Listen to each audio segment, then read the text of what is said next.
చాలా విస్తృతంగా సుదీర్ఘంగా పార్టీ యొక్క లెజిస్లేటర్స్ అందరూ గౌరవనీయులైన పార్లమెంట్ సభ్యులు, శాసన మండలి సభ్యులు, శాసనసభ్యులు, రాష్ట్ర కమిటీ సభ్యులు, జిల్లా పార్టీ అధ్యక్షులు, అదేవిధంగా వివిధ జిల్లాల నుంచి విచ్చేసిన ముఖ్య నాయకులందరితో కలిపి నియోజకవర్గాల ఇన్ఛార్జీలు, మాజీ ఎమ్మెల్యేలు, మాజీ మంత్రులు అందరితో కలిపి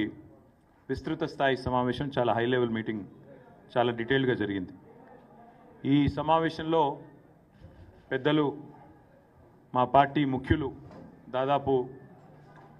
29 మంది, కేసీఆర్ గారితో కలుపుకుంటే 30 మంది, చాలా అంశాల మీద సుదీర్ఘంగా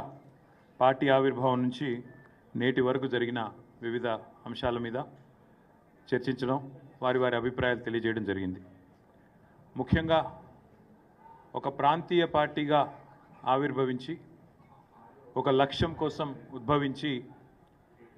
తెలంగాణ ప్రజల సామాజిక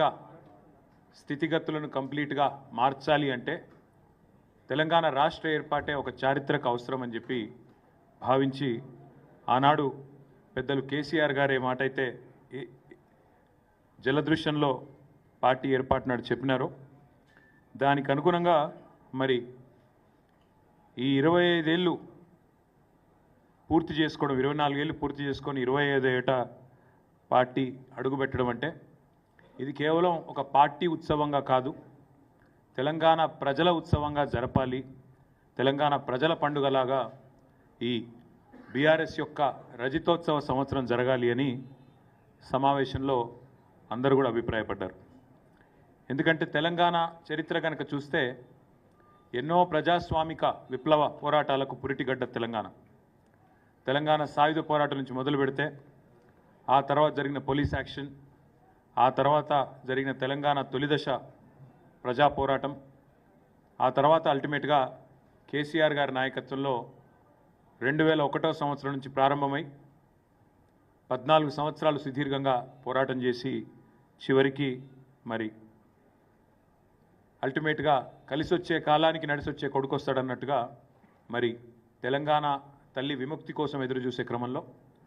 చరిత్ర ప్రసవించిన ఒక బిడ్డ టీఆర్ఎస్. మరి అలాంటి సంస్థ 25 ఏళ్ళు పూర్తి చేసుకోబోతూ ఉండడం అనేది